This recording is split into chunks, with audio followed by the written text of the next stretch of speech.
Дараагийн мэдээ. Зандан шатрын засгийн газар 3 сарын өмнө дэд сайд нарыг томилсон. Гэхдээ энэ шийдвэр нь сөрөг хүчний зүгээс засгийн газрыг огцруулах гол шаардлага болж байгаа учраас бүтэц бүрэлдэхүүнээ эргэн харахаар болсон байна. Ингэхдээ үндсэн чигүүргийн яамдаа дэд сайттай байлгах, бусад яамдын дэд сайтуудыг чөлөөлөхөөр төлөвлөж байна.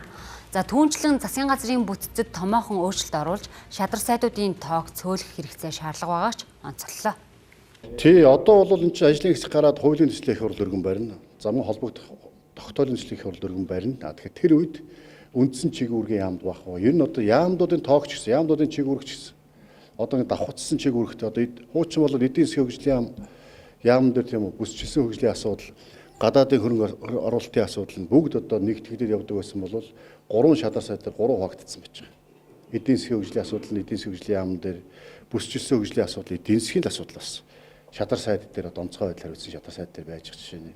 За мөн одоо бас нөгөө шадар сайд дээр гадаадын хөрөнгө оруулалтын асуудал байж байгаа. Иймэрхүү одоо ингээд энэ давхцсан чигүүргүүд байна. Тийм болохоор яамдуудаасаа эхлээд зөвхөн одоо тийм үү дэд сайдуудын асуудал биш.